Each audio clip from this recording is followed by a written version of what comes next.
The river boils with bodies, and a hippo mother pushes into the shallows with her calf tight to her flank. Ahead, the bend is crowded with crocodiles, row on row, eyes and ridges breaking the surface like wet stone. Adult hippos are seldom attacked. Mass, hide, and sudden force keep most predators cautious. But a calf is different. Smaller lungs, softer skin, slower turns. Every crocodile here can read that weakness. She chooses this crossing for reasons that matter. The far bank holds a nursery lagoon, shallow and warm. Hippos follow routes like roads in mud, and habit brings her here, even when the water turns brown with silt.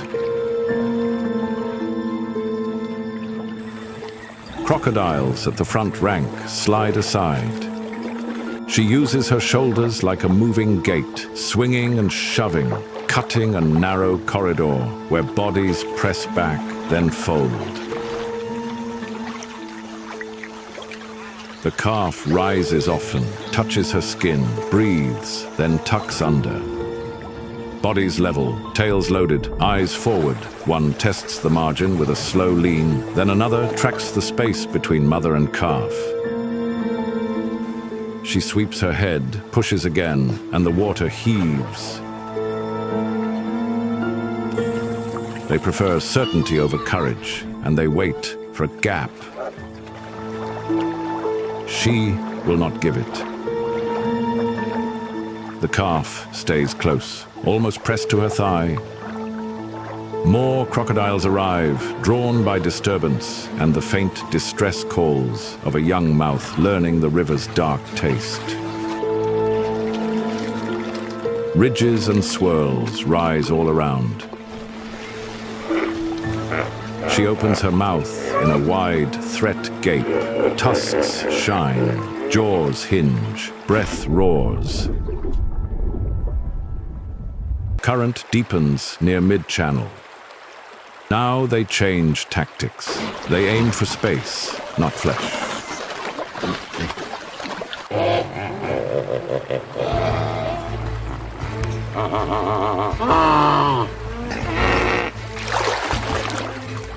Sometimes it climbs along the slope of her back for a few heartbeats. A little height buys time. A little time buys distance. They slide between mother and calf, trying to widen the seam. She bellows, drives forward, and opens water with her skull. Risk spreads, boldness grows. The mother rams again and again. She churns the bed, lifts bodies, snaps and roars, and the sound carries to the far reeds, but she cannot block every line at once. Teeth scrape skin without purchase. The youngster slips free, and the mother slams down with her chest. The attacker rolls and retreats, bone on bone, then a splash. Mass breaks angles. The line reforms. The second strike comes low and fast. The calf jerks, vanishes in a boil of silt, and the mother spins with explosive force.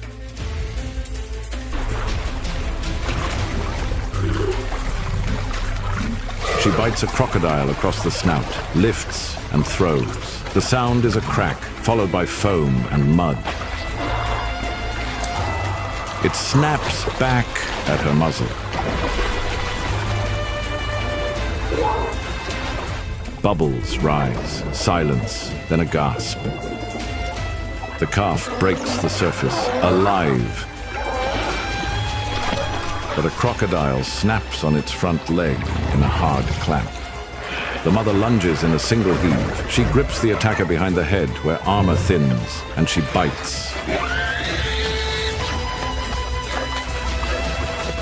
Pressure builds, skin splits, and the crocodile releases for one breath. The crocodiles press the pattern that works, separation. They use tight water and sheer weight to slow her turns and draw the calf away. For a breath, the youngster loses contact. The line breaks. Teeth already set, and the river erupts into short, violent jolts.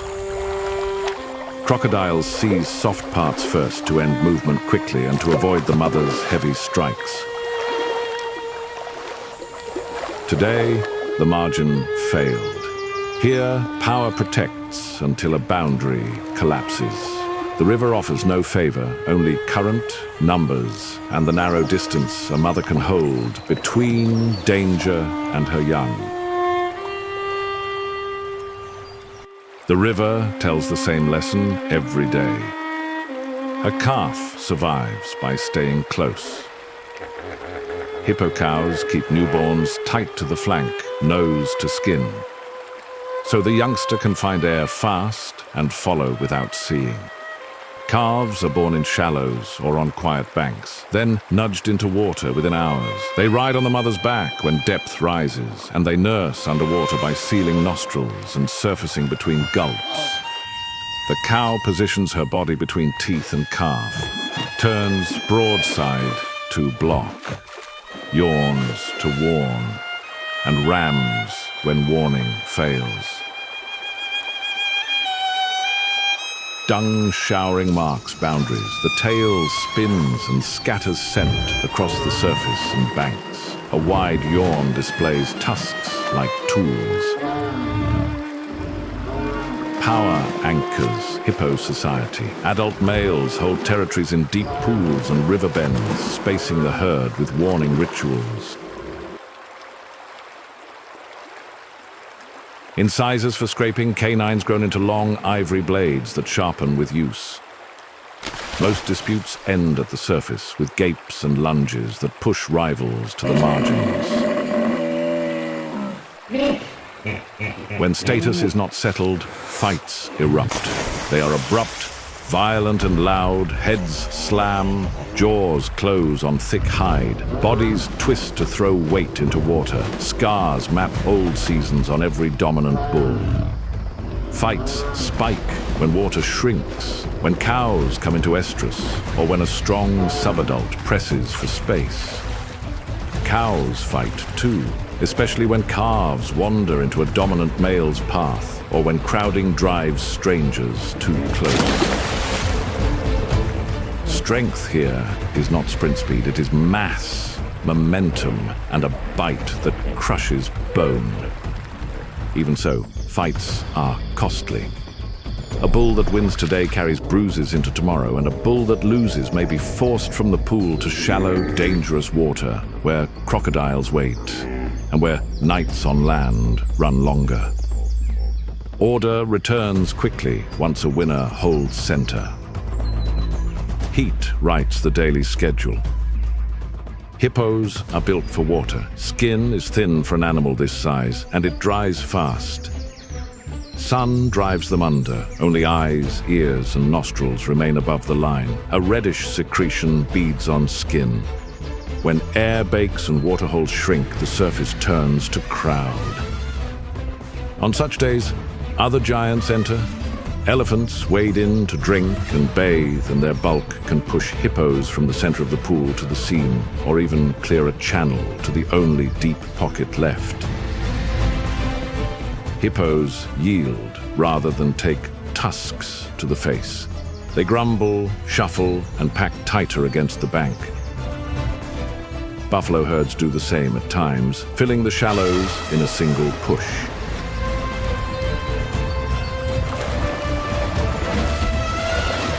Forced exits follow. Each displacement raises stress. Each minute out of water in hard sun increases the urge to return, even if crocodiles sit braided at the edge. Lions are a real threat, especially to isolated or injured adults.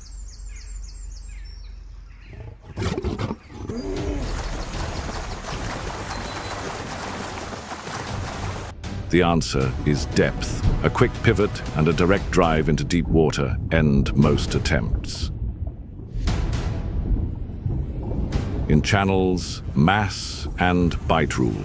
Lions avoid the risk.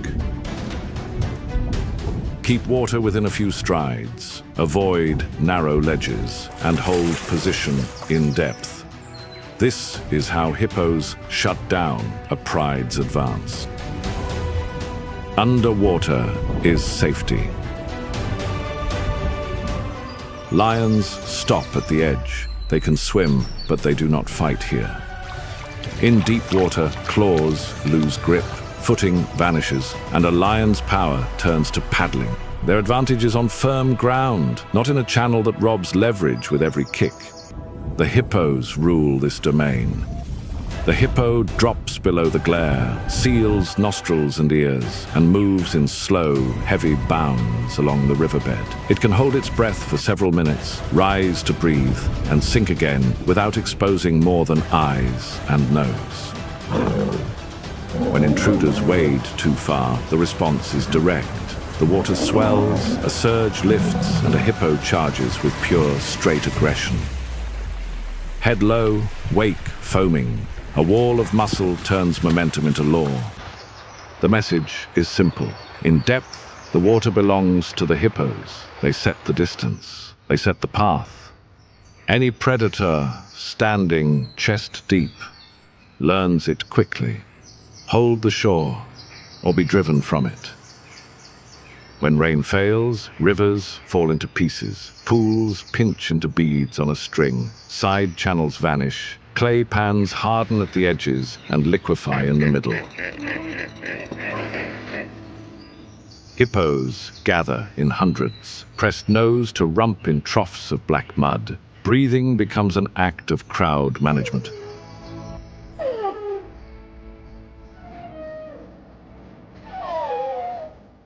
Individuals rise in turn to draw air, then sink to share space for the next body. Skin cracks without water over it. Mud helps, but not enough to erase heat.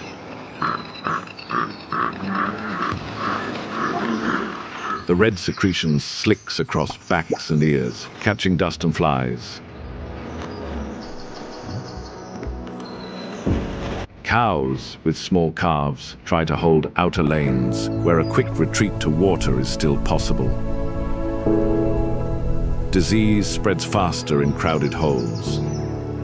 Wounds fester, eyes cloud with infection born in warm, dirty water.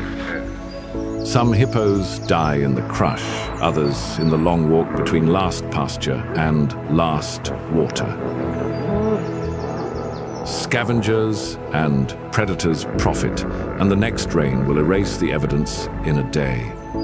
Yet dry season also binds the herd. Dry season compresses every rule until one bend, one night road, or one shrinking pool turns a calculation into a crisis. And when rain returns, the herd resets the map, step by heavy step.